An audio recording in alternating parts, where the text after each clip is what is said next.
Brought to you by Palvi Agrico. पालवी ॲग्रिको, भारताचा पहिला AI तंत्रज्ञानावर आधारित B2B आणि B2C ई-कॉमर्स प्लॅटफॉर्म. शेतीसाठी जे काही लागणार थेट तुमच्या बांधावर पोहोचणार, मोबाईलच्या एका क्लिकवर.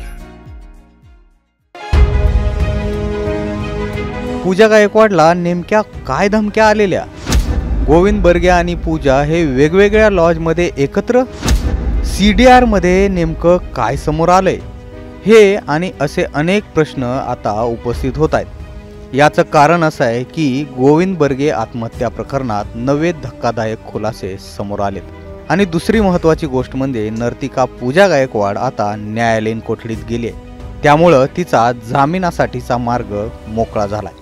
बीडमधल्या गेवरा इथल्या लुखा मसला गावचे माजी सरपंच गोविंद बर्गेंच्या आत्महत्या प्रकरणात आता नवीन माहिती समोर येते. संशयित आरोपी नर्तिका असलेली पूजा गायकवाड पोलिसांच्या ताब्यात आहे. 3 दिवस पोलीस कोठडीमध्ये राहिल्यानंतर आता तिची न्यायालयीन कोठडीत रवानगी करण्यात आली आहे. या दरम्यान तपासातल्या काही महत्त्वाच्या गोष्टी समोर आल्यात. पोलिसांच्या हाती आलेल्या व्हॉट्सअप चॅट्समध्ये गोविंद बर्गेंनी पूजाला आत्महत्येच्या धमक्या दिल्या होत्या.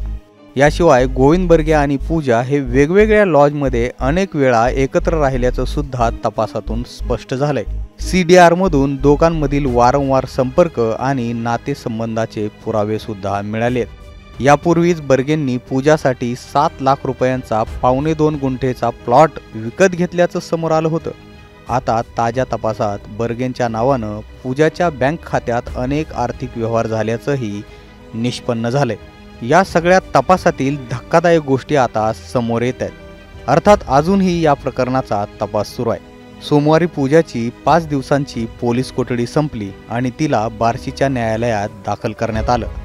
यावेळी कोर्टानं पूजाला 14 दिवसांची न्यायालयीन कोठडी सुनावली आहे. दरम्यान आता पूजाला पोलीस चौकशीसाठी आवश्यकतेनुसार उपस्थित राहावं लागणार आहे.